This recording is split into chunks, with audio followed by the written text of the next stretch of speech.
Bismillahirrahmanirrahim. Assalamualaikum warahmatullahi wabarakatuh.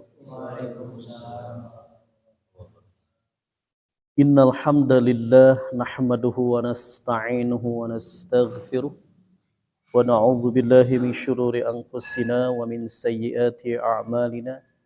May yahdihillahu fala mudhillalah wa may yudlil fala hadiyalah. Asyhadu an la ilaha illallah wahdahu la syarikalah wa asyhadu anna Muhammadan abduhu wa rasuluh الذي لا نبي بعده أرسله بالحق بشير ونذير بين يدي الساعة من يطع الله ورسوله فقد رشد وما يعص الله ورسوله فإنه لا يضر إلا نفسه ولا يضر الله شيئا اللهم صل على محمد وعلى آل محمد كما صليت على إبراهيم وعلى آل إبراهيم وبارك على محمد وعلى آل محمد كما باركت على إبراهيم وعلى آل إبراهيم في العالمين إنك حميد مجيد. قال الله تعالى في القرآن الكريم أعوذ بالله من الشيطان الرجيم يا أيها الذين آمنوا اتقوا الله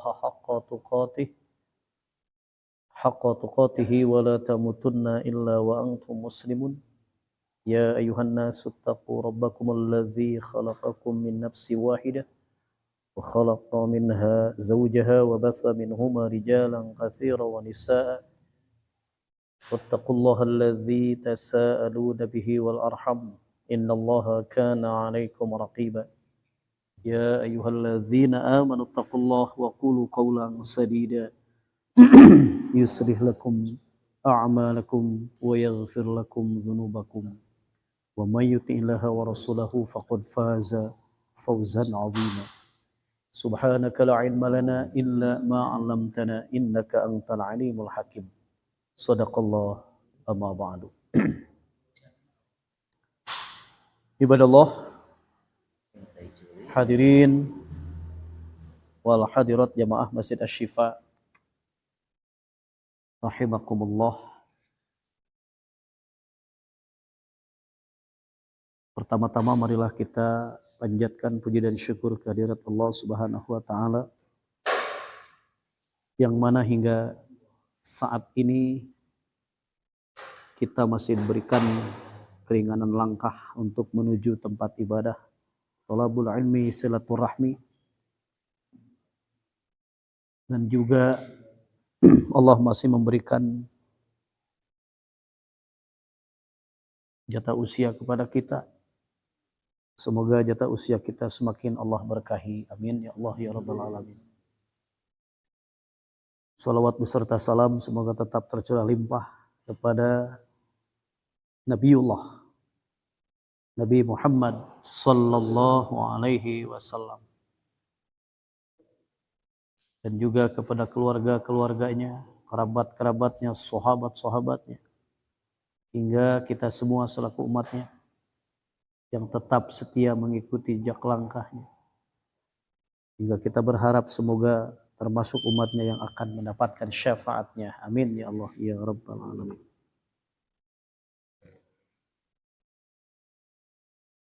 Masih di bulan Rajab, bulan yang Allah muliakan.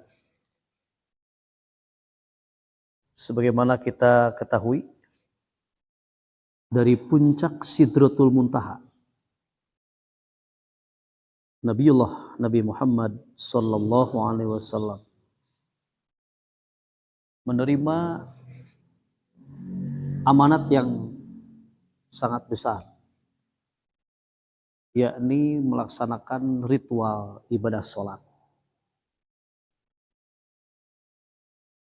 Sehingga dari puncak Sidratul Muntaha sampai ke amalan sehari-hari. Bahkan amalan itu amalan pembeda antara orang yang beriman dan orang yang kufur, orang yang kafir. Yakni amalan sholat.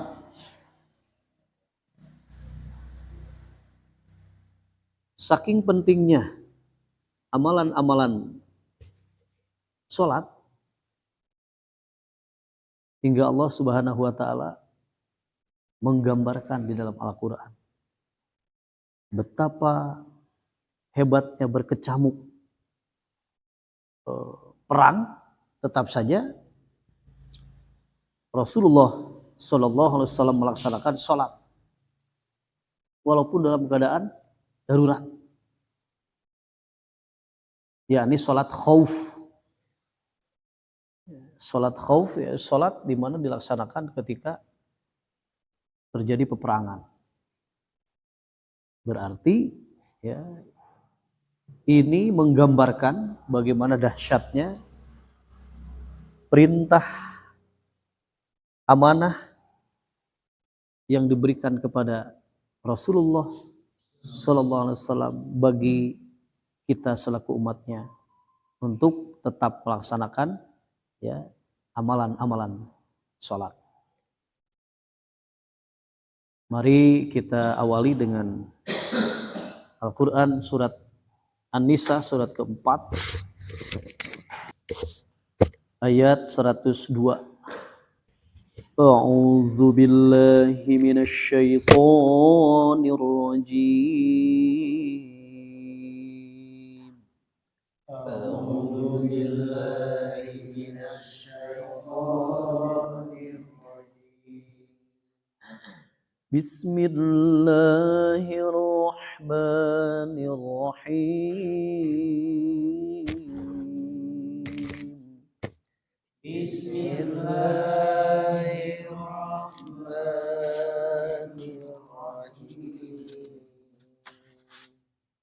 Wa idza kunta fihim fa aqamta lahumus salata faltaqum ta'ifah.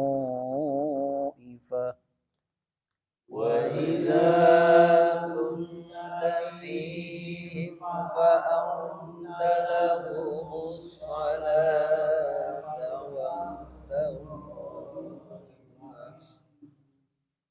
فلتقم طائفة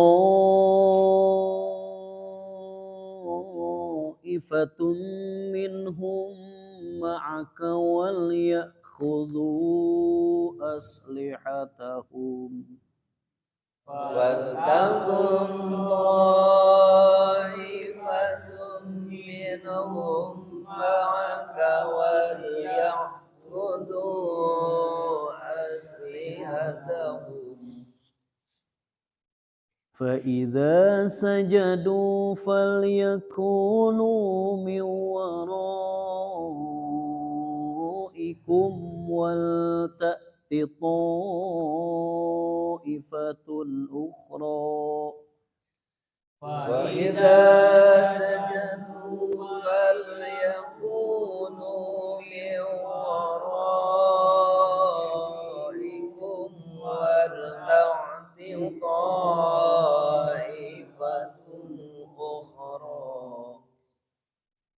ولتأت طائفة أخرى لم يصلوا فليصلوا معك وليأخذوا حذرهم وأسلحتهم ولتأت طائفة أخرى فليصلوا معك وليأخذوا حذرهم وأسلحتهم ود الذين كفروا لو تغفلون عن أسلحتكم وأمتعتكم فيميلون عليكم ود الذين كفروا لو تغفلون عن أسلحتكم وأمتعتكم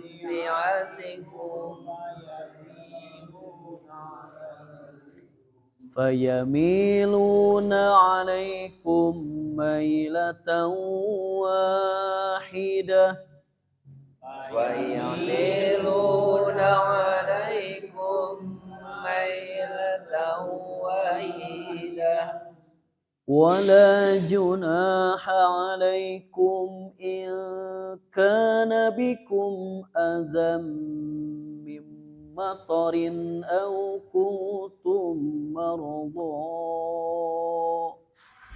ولا جناح عليكم إن كان بكم أذى من مطر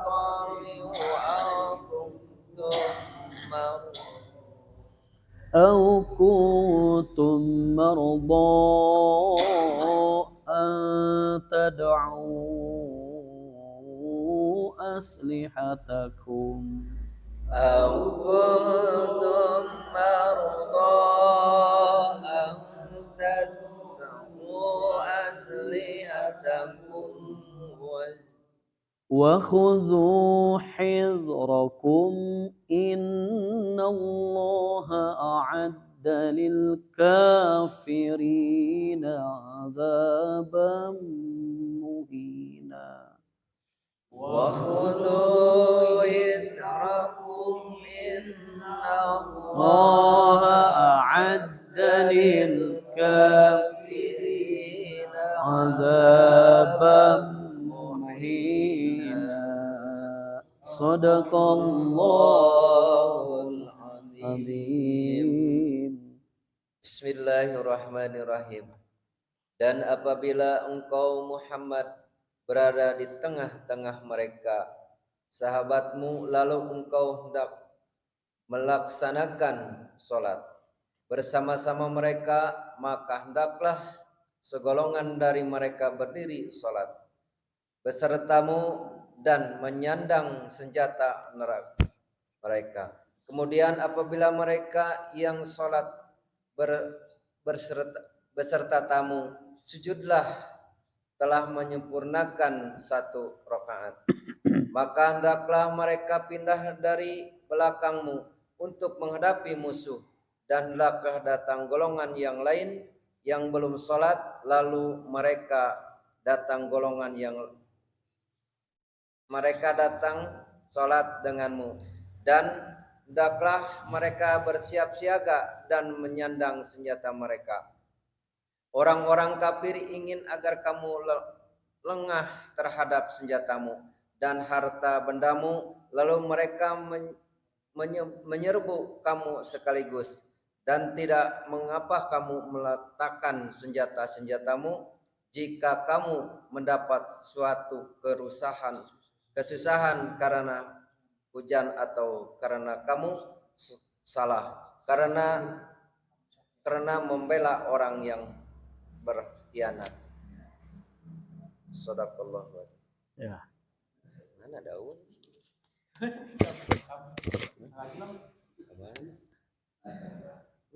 Kalangkung. Oh iya.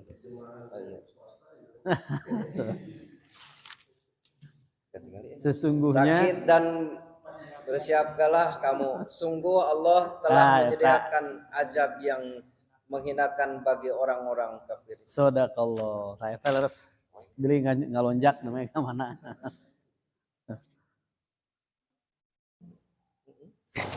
Allah Subhanahu wa taala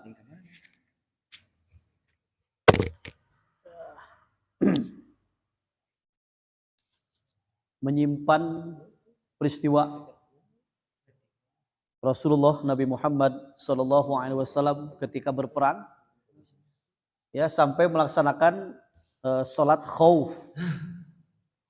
Nah, di sini mengandung arti bahwa pelaksanaan salat itu sangat penting, ya, meskipun dalam keadaan perang. Nah, berarti, ya, mafhumnya, memahaminya,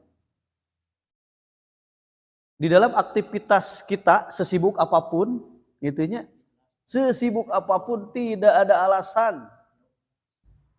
Karena Rasul pun ini kan sedang sibuk, gitu. Tapi tetap saja Rasul melaksanakan sholat, walaupun dalam keadaan berkecamuk perang. Ada orang mapangintan perang lagi jeung ekonomi, gitunya. Ya sasibuk-sibuk lagi gitu. Keun aya cul we heula atuh matak naon gitu nya. Nah itulah bagaimana pentingnya perintah sholat. Sampai Nabi menyatakan bainal iman wal kufur, di antara keimanan dan kekufuran adalah sholat. Ini pemisahnya tetah. Sehingga jangan dianggap enteng perintah sholat ini, ya, sehingga menjadi amalan yang utama dalam pelaksanaan di dunia maupun amalan utama yang akan dihisab kelak di akhirat. Sholat teh. Sehingga kan ukuran seseorang taat itu dilihat ya sampai di mana kedisiplinan di dalam melaksanakan ibadah sholat. Sampai berlakukan 5 waktu teh kan disiplin. Nah di sini. Nah sehingga dalam ayat ini dijelaskan kaifiat tata cara sholat khauf, yaitu bila mana Rasulullah Shallallahu Alaihi Wasallam berada dalam barisan kaum muslimin dan beliau hendak sholat bersama pasukannya. Maka lebih dahulu beliau membagi pasukannya menjadi 2 kelompok. Kelompok pertama sholat bersama Rasul, sedang kelompok kedua tetap di tempatnya menghadapi musuh sambil melindungi kelompok yang sedang sholat. Kelompok yang sedang sholat ini diharuskan menyandang senjata dalam sholatnya untuk menjaga kemungkinan musuh menyerang, ya, dan agar mereka tetap waspada. Sehingga ada para sepuh lah gitunya sholatnya geningan Allahu Akbar di dia tadi tendana teh kiri kiri. Jadi saya lihat beberapa sepuh gitunya berenang aya dugi tah gitu ya, sampai kepada para sepuh pelajaran, sehingga menyimpan tangan itu di kiri lambung, karena memang itu dalam ayat ini menyandang senjata gitu. Jadi siap besi aya katanya siap siaga.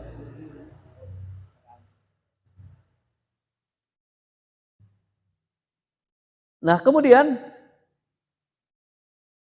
bila mana kelompok pertama ini telah menyelesaikan rakaat pertama, hendaklah mereka pergi menggantikan kelompok kedua dan Nabi menanti dalam sholat. Nah, kelompok kedua ini harus menyandang senjata, bahkan harus lebih bersiap siaga.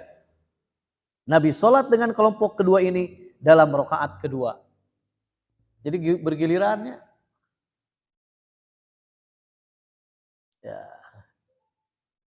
Mungkin ya tidak akan kita temukan ya di dalam peperangan, di dalam sebuah situasi dan kondisi yang mendesak, tetapi disinilah ya Nabiullah beserta para sahabat-sahabatnya membuktikan bahwa ibadah sholat ini benar-benar wajib, tidak bisa ditinggalkan. Sehingga dalam keadaan berkecamuk perang pun tetap dilaksanakan sholat, dan beliau melaksanakan sholatnya 2 rakaat. Nah ini kan berkaitan dengan qashar. Sehingga ayat sebelumnya, ini kan surat 102, ayat 101-nya itu mengenai qashar. Keringanan rukhsah melaksanakan sholat qashar. Kemudian Nabi ya sallallahu alaihi wasallam sesudah sholat rakaat kedua ini beliau membaca salam, kemudian masing-masing kelompok menyelesaikan satu rakaat lagi dengan cara bergantian. Dari Ibnu Umar radhiyallahu an, beliau berkata, Nabi Shallallahu alaihi wasallam mengerjakan salat khauf dengan salah satu di antara dua kelompok satu rakaat. Sedang kelompok lainnya menghadapi musuh. Kemudian kelompok pertama pindah menempati kelompok teman-teman mereka sambil menghadapi musuh. Lalu datanglah kelompok kedua dan sholat di belakang Nabi satu rakaat pula. Kemudian Nabi membaca salam. Kemudian masing-masing kelompok menyelesaikan sholatnya satu rakaat lagi. Hadis riwayat Bukhari dan Muslim dari Ibnu Umar radhiyallahu anhu. Jadi ayat ini menjadi dasar sholat khauf. Dalam ayat ini Allah Subhanahu wa taala menjelaskan alasan kaum muslimin saat menyandang senjata dalam sholat khauf, yaitu bila musuh yang berada tidak jauh dari mereka selalu mengintai saat-saat pasukan Islam kehilangan kewaspadaan dan meninggalkan senjata serta perlengkapan mereka, maka pada saat itulah pasukan kafir mendapat kesempatan menggempur mereka. Kemudian Allah menerangkan bila mana pasukan itu mendapat kesusahan karena hujan atau sakit atau kesulitan lain, maka membawa senjata dalam sholat khauf dibolehkan walaupun tidak disandang. Sesungguhnya Allah telah menyediakan azab yang menghinakan terhadap orang-orang kafir, yaitu kekalahan yang mereka alami. Ayat 101-nya di atasnya ini mengenai sholat qashar. Kita baca kembali. A'udzu billahi minasy syaithanir rajim. A'udzu billahi minasy syaithanir rajim. Bismillahirrahmanirrahim. Bismillahirrahmanirrahim.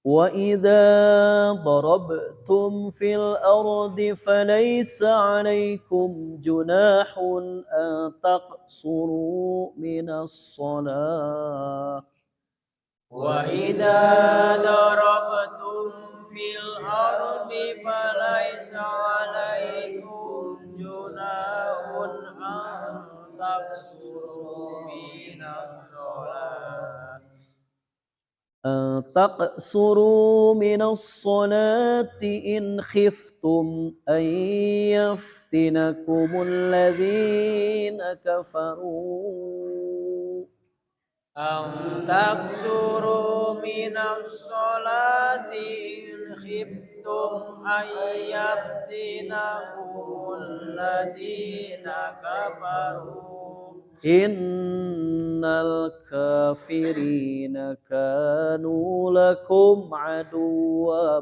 مبينا إن الكافرين كانوا لكم عدوا مبينا صدق الله العظيم.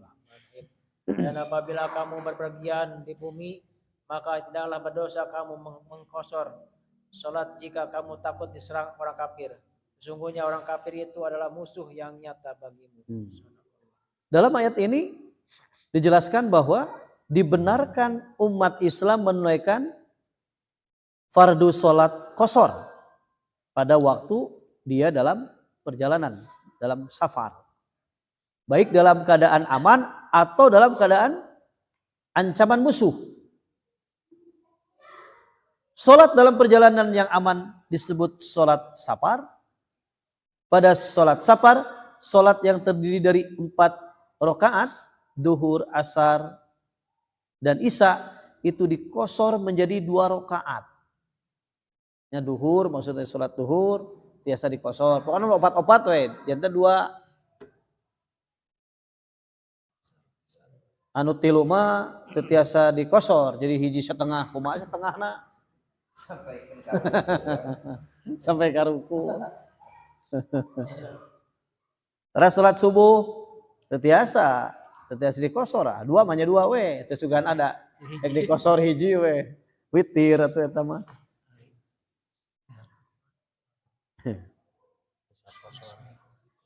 Nah, jadi ya sholat dalam perjalanan itu dalam safar dikosor menjadi 2 rakaat ya.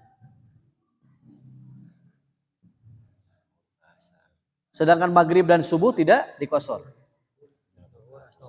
Syarat mengkosor sholat, ya, syarat mengkosor sholat safar ialah perjalanan yang jauhnya diukur dengan perjalanan kaki selama 3 hari 3 malam. Menurut Imam Syafi'i, perjalanan 2 hari atau 89 km. Itu menurut Imam Syafi'i. Menurut perhitungan mazhab Hanafi, 3 parsah, 18 kilo. Sedangkan menurut pendapat yang lain, kebolehan mengkosor sholat tidak terikat dengan ketentuan jauh jarak. Tetapi asal sudah boleh dinamai safar, boleh mengkosor. Pokoknya mereka safar we. Mata kedingan aya anu nembe beberapa kilo jadinya ya 5 kilo, 6 kilo. Ngong adan, sholatnya dikosor. Dan sudah masuk kepada safar gitu, perjalanan. Nah, inilah fikih. Ya. Inilah fikih pemahaman. Sehingga kenapa ada 4 mazhab imam untuk menentukan kosor jarak gitu. Ya, tergantung keyakinan kita terhadap madhab yang mana bolehnya. Karena memang masing-masing akan mempertanggungjawabkan secara ilmiahnya. Jadi sholat dalam perjalanan yang diancam bahaya disebut sholat khauf. Seperti dikatakan dalam ayat yang tadi 103-nya. Sama, peperangan kan lagi di perjalanan itu teh. Itu pun sholat khauf itu dikosor jadi 2 rakaat tadi.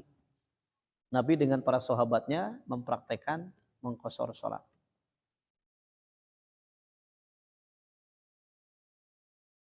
Jadi ada rukhsah ya dalam perjalanan ini.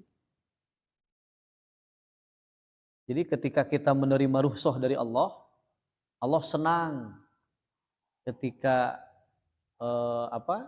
rukhsahnya diterima, dijalankan. Ya.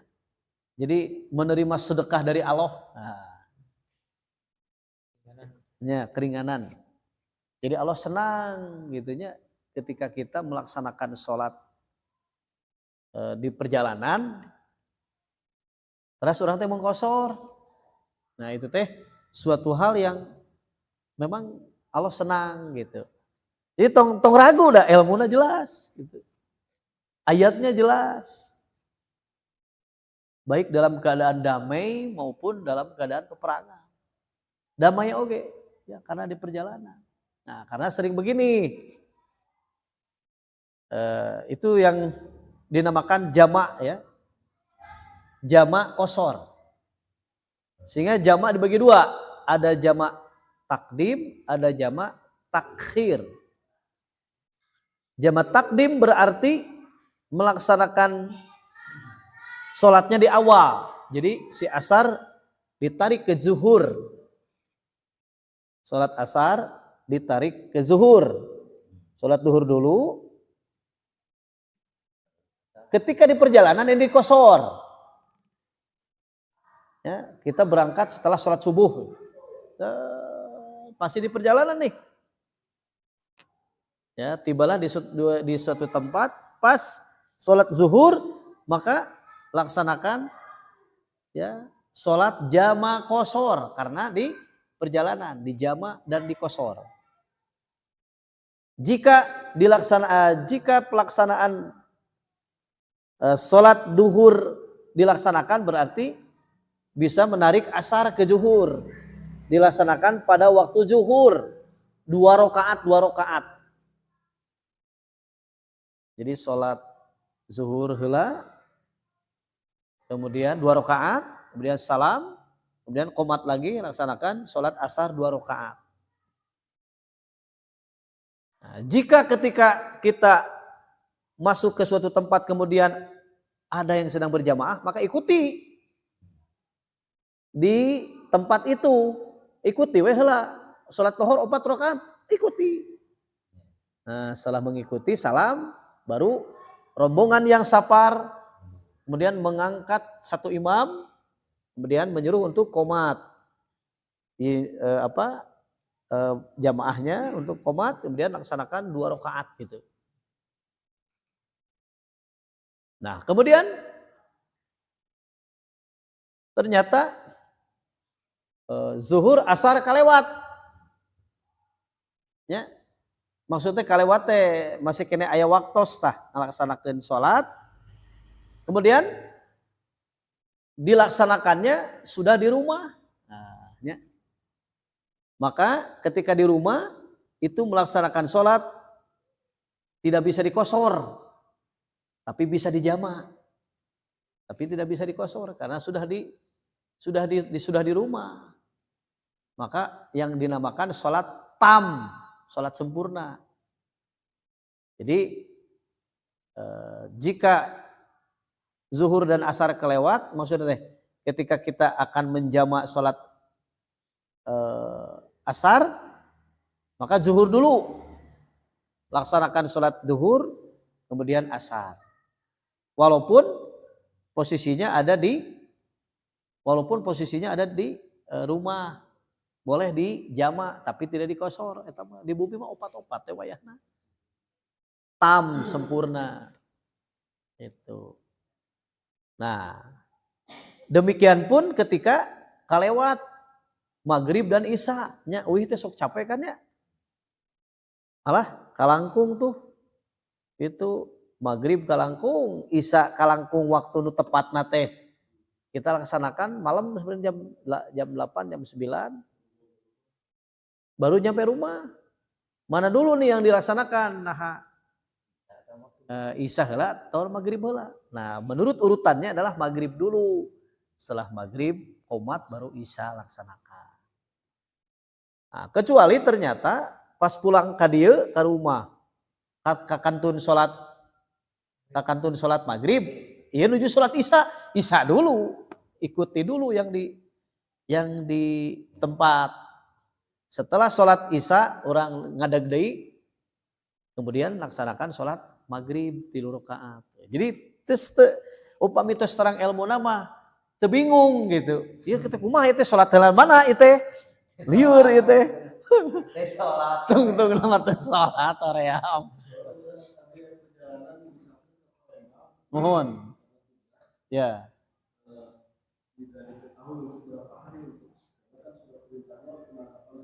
Ya. 3 hari, ya. Ya. Selama 3 hari itu kan Abid kan musafir. Safar betul, musafir. Setiap waktu sholat biasa dikosor. Bisa. Sebagaimana Rasulullah Shallallahu Alaihi Wasallam ketika hendak berangkat, ya, selama di perjalanan beliau dikosor, beliau gitu. Perjalanan apa di tempat tujuan? Jangan misalkan ke Garut, misalkan selama di Garut terus. Ya, dan memang pokoknya mah di tempat itu teh. Di tempat itu teh kita di luar rumah kita itu. Statusnya kita musafir. Soalnya tadi kosor. Ya, seperti ya ini banyak kejadian ketika melaksanakan ibadah umroh contohnya. Itu. Upami memang istilahnya kita capek lah pasti, atau capek mah. Lebih baik laksanakan kosor teh teu naon gitu. Ketika kita baru sampai capek itunya. Margi seueur anu kajantenan capek ketiduran di hotel. 14 eta. Itu udah teu dikosor, alah moal katinggalieun. Ya. Nah, memang ada juga yang dinamakan kodo sholat. Nah, ternyata kodo sholat itu ketika betul-betul kalangkung, ya, Dugi teh tabu 11 saking ku capena tidur tah. Jam 11 siang tehnya zuhur kalangkung, asar kalangkung, gugah-gugah maghrib. Alah kumaha ieu? Zuhur, asar, maghrib, ya kumaha ieu salatna ya. Ya, nah itu yang berlakulah salat qada. Jadi kata Nabi, salatlah ketika kamu ingat. Nah, itu dalilana teh. Salatlah ketika kamu ingat, berarti aduh sadar inget ya salat dengan gedung ketemu ayahna lohor heula Mat deui. tos lohor asar tos asar maghrib itu 17 rakaat atuh kacida we kacida. Jadi salat qada teh ngodoan anu harita keneh. Tidak berlaku ketika ngodoan 50 tahun orang teh salat. 50 tahun teh salat. Itu eling-eling teh pas 51 tahun eling rek salat gitu. Wah rek di kodoan 50 tahun. Ah tuluy ngegeduk moal kabayar rek adu-adugan ge. Pan aya eta teh nu kitu teh? 17. Aya eta teh nu kitu teh, aya nu praktek kitu. Nge salat tohor teh ha bener ngegeduk salat ceuk abdi ditaro salat naon? Ngodoan cenah baheula abdi sabaraha tahun teh salat dibayaran tuluy. Satahun teh sabaraha 300 satahun teh kan 360 hari dikali 17 sok tah itu. Makanya tidak ada yang namanya kodok salat, ngodoan salat anu tos kalangkung mang tahun-tahun, kecuali nu kalangkung tadi teh ya kaboboan. Nah, ngodoan salat anu kalangkung tadi zuhur, asar, maghrib, dan lilir-lilir rek isya. Capek teh nya. Dan Rasulullah sallallahu alaihi wasallam pun ya dalam tarikh Nabi pernah ya kecapean malam ya karena memang berkecamuk perang teh ya salat mah salat ya kemudian pas badai salat subuh kesiangan sekira bangun ya kalau ningali jam 8:30 lah cenah itu dasarnya ya mah Rasul jeung para sahabatna ya maka ketika Rasul terbangun dan para sahabatnya, maka Rasul normal saja laksanakan adan naon, adan subuh, nangis berang adan, itu terus adan, sholat sunat lah biasa, sholat sunat, terus qomat laksanakan sholat subuh, nah itu teh karena memang etama tos jelas ada uzur, kasiangan, kecuali sudang sare deui eta mah teh kaci. Kita sambung setelah salat Isya. Bismillahirrahmanirrahim. Alhamdulillah, mari kita lanjutkan kembali. Ya, sekali lagi dari puncak Sidratul Muntaha sampai ke amalan sehari-hari. Artinya hikmahna naon? Isra wal Mi'raj Nabi Muhammad sallallahu alaihi wasallam. Kita lanjutkan ke ayat selanjutnya surat 4 ayat 103. Bahwa memang waktu sholat itu sudah ditentukan waktunya. A'udzu billahi minasy syaithanir rajim.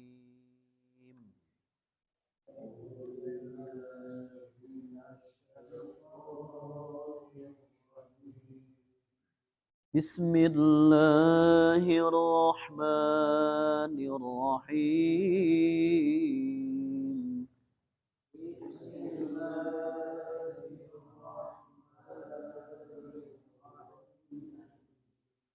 Masih surat An-Nisa ayat 103-nya. فإذا قضيتم الصلاة فاذكروا الله قياما وقعودا وعلى جنوبكم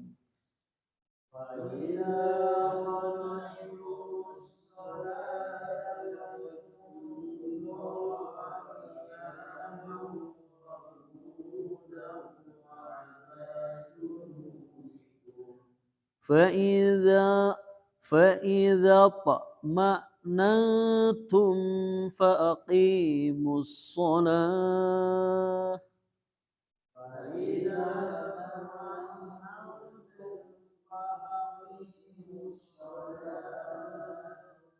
إن الصلاة كانت على المؤمنين كتابا موقوتا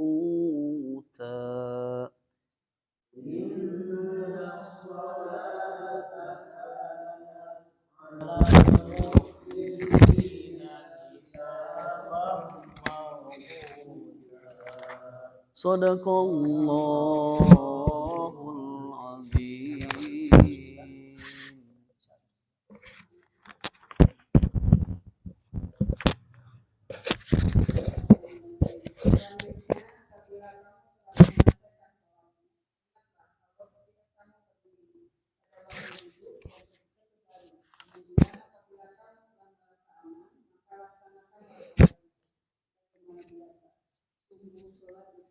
Kewajiban yang ditunaikan waktunya atas orang-orang yang beriman. Sadaqallah.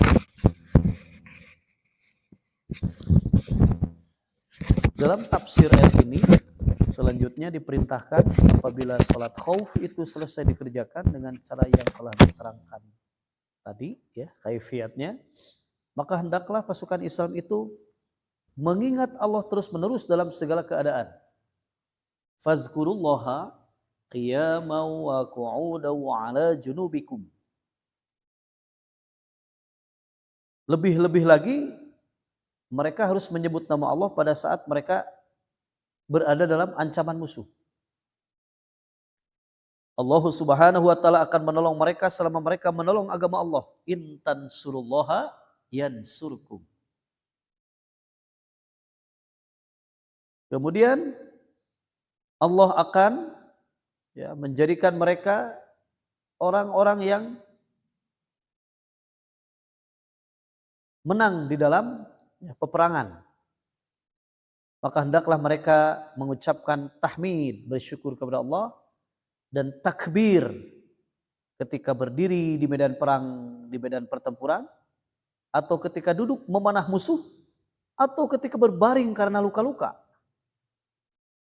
Segala penderitaan lahir dan batin itu akan lenyap jika jiwa sudah diisi penuh dengan zikrullah, zikir kepada Allah. Oleh karenanya kaum muslimin harus terus ingat dan berzikir kepada Allah baik dalam keadaan perang maupun dalam keadaan damai. Fazkurullaha, ingatlah kepada Allah. Sebagaimana yang kita amalkan sehari-hari ya setelah kita selesai sholat, kemudian kita berzikir. Nah ini banyak fikih yang menerangkan bagaimana setelah sholat, setelah kita selesai melaksanakan sholat wajib. Ada yang ya memang dalam kitab Bukhari Muslim dan kitab syarah Bukhari itu adalah kitab Fathul Bari pun disebutkan ketika kita selesai melaksanakan sholat, maka kita berzikir diawali dengan kata Nabi beristighfar 3 kali. Astagfirullah, astagfirullah, astagfirullah. Itu sakitu di hadis nama? Ya, astagfirullah, astagfirullah, astagfirullah. Kemudian Allahumma antas salam wa minkas salam tabarakta ya dzal jalali wal ikram. Eta hadisna. Kemudian ada yang menambahkan istighfar astagfirullahalazim, astagfirullahalazim, astagfirullahalazim. Ada juga yang menambahkan astagfirullahaladzim alladzi la ilaha illa huwal hayyul qayyum wa atubu ilaih. Ada yang menambahkan lagi astagfirullahaladzim li wali walidayya, terus dibacakan. Ya, semuanya dimintakan ampunan. Boleh. Ya, inti nama istighfar, memohon ampun. Kemudian Allahumma antas salam wa minkas salam wa ilaika ya'udus salam fahayyina rabbana bis salam wa adkhilna al-jannata daras salam tabarakta rabbana wa ta'alaita ya dzal jalali wal ikram. Ada hadis-hadis nanti banyaklahnya tentang kaifiat tata cara berzikir kepada Allah ba'da sholat. Kemudian setelah itu membaca subhanallah tasbih 33 kali, alhamdulillah 33 kali, Allahu akbar 33 kali. Ada riwayat yang 10-10. Ayat sahih. Subhanallah, subhanallah, subhanallah, subhanallah, subhanallah, subhanallah, subhanallah, subhanallah, subhanallah, subhanallah. Terus alhamdulillah, alhamdulillah, alhamdulillah, alhamdulillah, alhamdulillah, alhamdulillah, alhamdulillah. Alhamdulillah. Terus Allahu akbar, Allahu akbar, Allahu akbar, Allahu akbar, Allahu akbar, Allahu akbar, Allahu akbar, Allahu akbar. Dina hadis nate barang siapa yang melaksanakan zikir 10-10 ya, maka dipastikan dia masuk surga. Ayat hadisnya.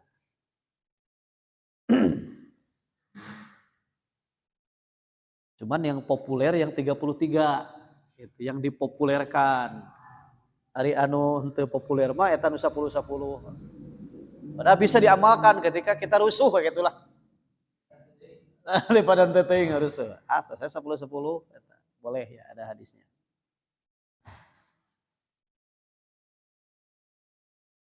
Kemudian setelah itu ditutup dengan ya, doa. Doa setelah sholat fardu itu diijabah. Nah, sehingga berzikir kepada Allah itu termasuk kita sedang berzikir nih, mengingat Allah. Jadi bukan hanya kita pegang tasbih gitu, terus bukan. Tapi ketika kita berbicara mengenai ayat-ayat Allah, dia sedang berzikir mengingat Allah. Jadi aktivitas yang mengandung ibadah, aktivitas yang mengandung mengingat zikrullah kepada Allah, itu hakikatnya zikir.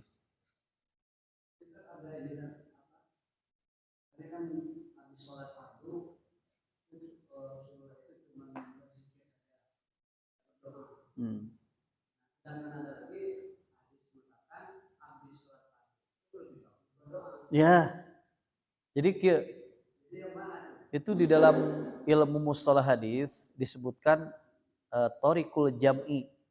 Thoriqul jam'i itu thorik itu kan jalan, jam'i menyatukan. Jadi ada jalan-jalan yang beberapa hadis yang menyatakan yang satu cukup dengan berzikir, tidak usah berdoa.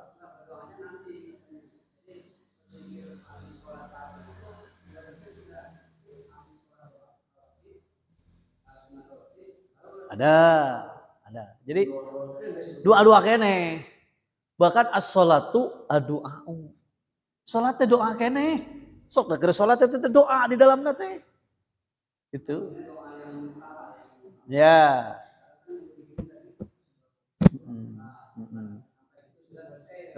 Sholat sunat dulu. Berdoa ya boleh. Jadi adalah kaifiat tata cara setelah sholat itu banyak. Itu cuman yang ditekankan dalam masyhur ya, yang terkenal itu sudah ilahar yang kita laksanakan setiap hari, setiap ba'da sholat teh berzikir dan berdoa. Dan itu ada riwayat-riwayatnya. Jadi banyak riwayatnya sebetulnya ketika kita baca hadis gitu. Dan ketika kita setelah melaksanakan sholat itu memang termasuk doa yang ya akan diijabah. Nah, orang beriman setiap saat berada di dalam perjuangan. Setiap saat berada dalam perjuangan. Pada suatu saat dia berperang dengan musuh, pada saat yang lain dia bertempur melawan hawa nafsunya. Ya. Demikianlah berzikir mengingat Allah diperintahkan setiap saat karena dia mendidik jiwa, membersihkan rohani dan menanamkan kebesaran Allah ke dalam hati. Jadi pokoknya mah emut we ka Allah gitu. Ya dengan zikir dengan apa? Dengan tadi tasbih, tahmid, tahlil, takbir. Yang penting emut we ka Allah gitu. Nah, sehingga orang-orang tasawuf ya mengkhususkan zikir itu dengan zikir khafi, dengan zikir hate. Di dieu cenah ya. Maka zikir khafi itu hanya satu yang dizikirkan dan itu terus menerus tidak akan berhenti. Karena khafi tersembunyi. Emote ka Allah Allah nya. Allahu Allah, Allahu Allah, Allahu Allah. Ka Allah we.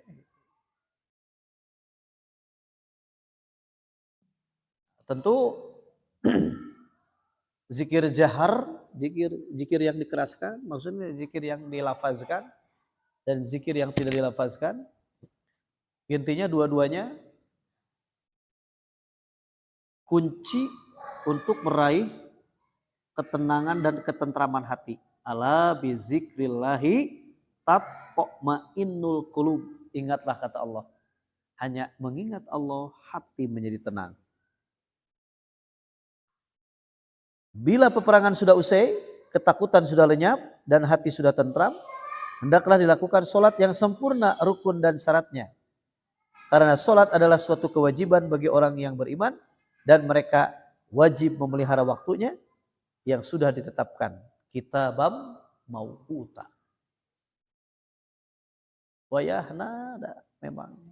Kalau sudah terprogram, sholat 5 waktu itu sudah sudah menjadi rutinitas terprogram, maka akan refleks ya sholatnya. Kecuali bagi orang-orang yang munafik. Orang-orang yang munafik itu dalam melaksanakan sholatnya kusala. Lain berarti kusal hese. Dan memang benar gitu. Hese. Hoream. Maka kata Nabi, ciri orang yang paling berat melaksanakan sholat bagi orang-orang munafik, kata Allah nih, Allah yang menyatakan, yaitu sholat subuh dan sholat isya. Itu berat. Oh, udah sholat isya teh dalam mending kayak teh. Korea bablas Gitu kan ya. Sholat subuh dan sholat subuh dan sholat isya. Bahkan ada yang menambahkan lagi, jeung sholat asar cenah. Subuh, isya, asar. Sarua aya molor jeung Korea mah Korea we.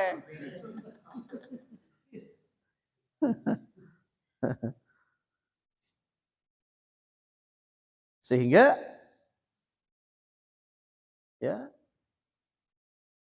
paling kurang 5 kali dalam sehari semalam umat Islam melakukan sholat agar dia selalu zikrullah, mengingat Allah. Nah, sehingga wala zikrullahi akbar. Dan mengingat Allah itu adalah ibadah yang lebih akbar, yang lebih besar keutamaannya daripada ibadah yang lain. Jadi dalam tafsirnya wala zikrullahi akbar, ya termasuk ke seorang sholat itu berzikir kepada Allah, emut kepada Allah. Itu wala zikrullahi akbar. Dan mengingat Allah itu dalam kurung di sana tafsirnya adalah sholat itu lebih baik keutamaannya dibanding ibadah-ibadah yang lainnya.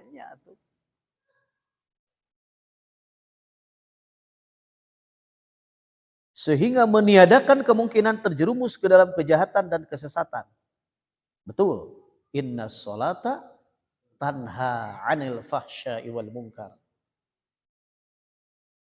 Kumaha atuh? Salat saya teman di masjid. Tapi balik teh itu mau sendal nu alus. Tinggalkeun anu butut cenah nya. Canak nu saena. Nah, piceun nu awona kahartieun ku bangsat mah. Silikeun anu alus.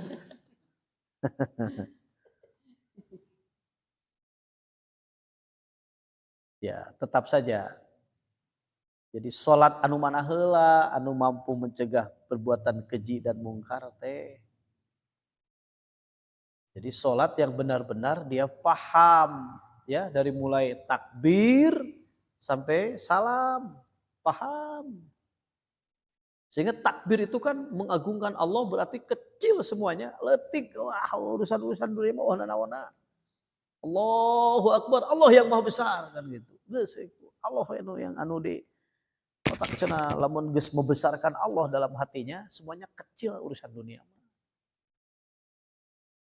Jadi tong sagala diasupkeun kanu hate, cenah nya ka kulkas asup kanu hate cenah. Wah, harasup jadi gitu. Dinu hate teh pagaliwota gitu. Geus dinu hate mah Allah we cenah kan gitu. Dinu hate mah dunia simpan di tangan cenah gitu kan. Akhirat teuneun dinu hate. Nah, kemudian dampak daripada sholat itu kan bukan hanya mencegah daripada keji dan mungkar, ya, akan tetapi dampak sholat itu tadi dari puncak Sidratul Muntaha sampai ke amalan sehari-hari teh sampai kita ya memahami ketika menutup sholat dengan salam. Assalamualaikum warahmatullahi wabarakatuh. Keselamatan bagimu. Di sisi tigigir kudu ngarasa selamat. Di urang teh itu. Otak mukmin yang baik adalah mukmin yang bisa selamat dari lisan dan tangannya. Maksudnya mah tanganna henteu nyilakakeun, lisanna henteu ngajari hatekeun. Dan yang paling penting adalah sholat yang benar-benar dibuktikan di dalam surat Al-Ma'un. Jangan sampai termasuk mendustakan agama. Ya, mendustakan agama teh kan. Ara'aital ladzi yukadzibu biddin. Bukalah da katalar oge anggarnya kudu dibaca. Katalar eta teh ara'aital ladzi teh nya. Nah, gitu. Kita baca.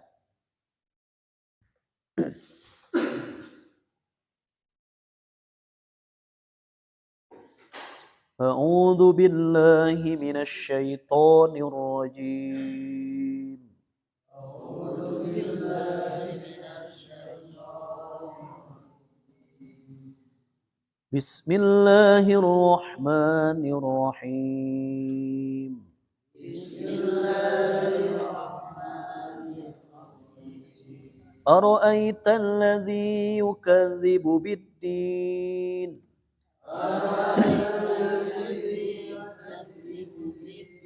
فذلك الذي يدع اليتيم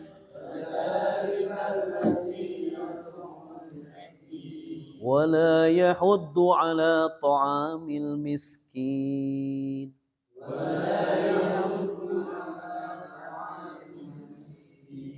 فويل للمصلين الذين هم عن صلاتهم ساهون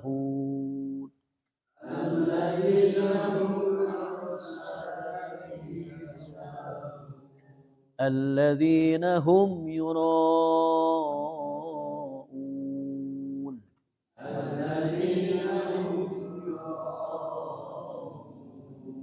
ويمنعون الماعون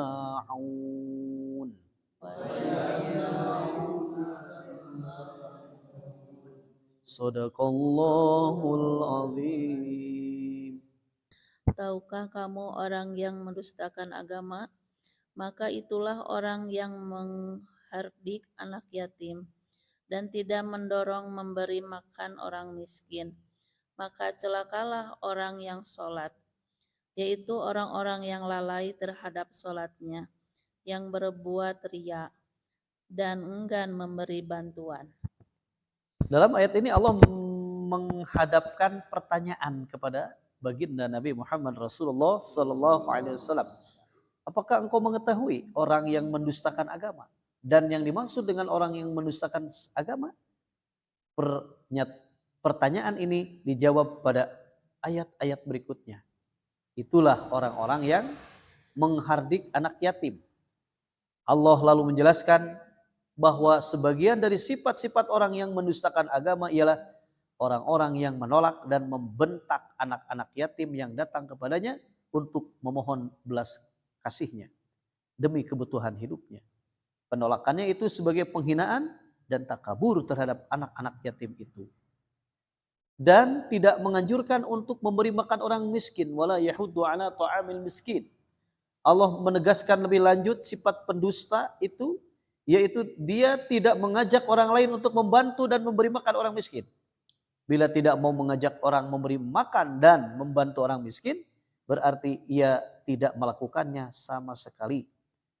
Nah, berdasarkan keterangan ini, bila seseorang tidak sanggup membantu orang-orang miskin, maka hendaklah ia menganjurkan orang lain agar melakukan usaha yang mulia itu. Jadi teu mampu orang atau orang ngajak batur. Nah gitu, orang mah teu bisa mere cik pangmerekeun. Nah, gitunya. Kemudian celakalah orang-orang yang melaksanakan sholat. Nah itu ya. Ujuk-ujuk harus sholat. Nah, ini kaitannya. Dalam ayat-ayat ini Allah mengungkapkan satu ancaman, yaitu celakalah orang-orang yang mengerjakan sholat dengan tubuh dan lidahnya tidak sampai ke hatinya. Nah, tetepi cenah kanu hatena ngan awak aja lidahna hungkul. Dia lalai dan tidak menyadari apa yang diucapkan lidahnya dan yang dikerjakan oleh anggota tubuhnya. Ia ruku, ia sujud dalam keadaan lalai. Ia mengucapkan takbir tetapi tidak menyadari apa yang diucapkannya. Semua itu adalah hanya gerak biasa dan kata-kata hafalan semata-mata yang tidak mempengaruhi apa-apa. Tidak ubahnya seperti robot. Ya robot pak ku remote, mengkol. Katanya. Perilaku tersebut ditujukan kepada orang-orang yang mendustakan agama, yaitu orang munafik. Ancaman itu tidak ditujukan kepada orang-orang muslim yang awam, tidak mengerti bahasa Arab dan tidak tahu tentang arti dari apa yang dibacanya. Jadi orang-orang awam yang tidak memahami makna dari apa yang dibacanya dalam sholat tidak termasuk orang-orang yang lalai seperti yang disebutkan dalam ayat ini. Teu asup eta mah. Anu lalai teh eta tadi orang-orang munafik. Alladzina hum an sholatihim sahun, yaitu orang-orang yang lalai terhadap sholatnya, yaitu orang-orang yang disebutkan tadinya sama.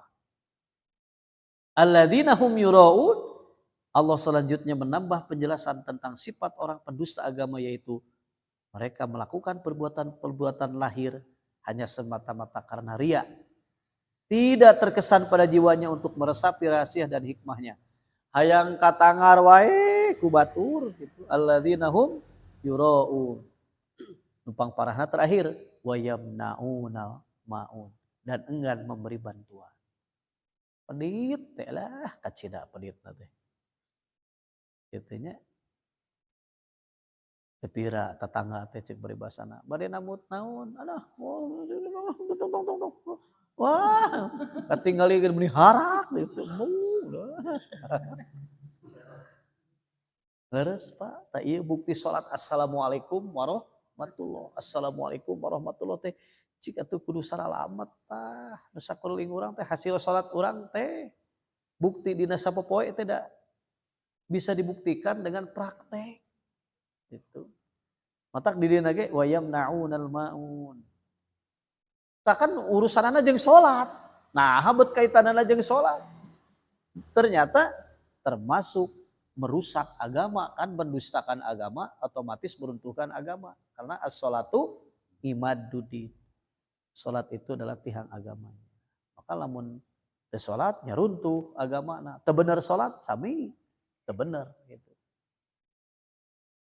Sehingga kita buktikan hasil daripada ya oleh-oleh ti Kangjeng Nabi tehnya dari puncak Sidratul Muntaha hingga amalan kita sehari-hari yang dianggap sepele. Padahal itu adalah itunya wujud daripada hasil min atharis sujud. Min atharis sujud. Tapak sujud. Lain hideung tarangna hungku. Juga nu heueuh hideung tarangna. Tarang hideung ari kata tangga bengis teu wawuh deui. Aduh ulahnya. Itu. Tarang hideung mah eta mah nya bisa disebut min atharis sujudnya tapak sujud teh gitu nya saking ku betahna sujud lila pan lila meureun panas tanya jadi sesekeun di tarang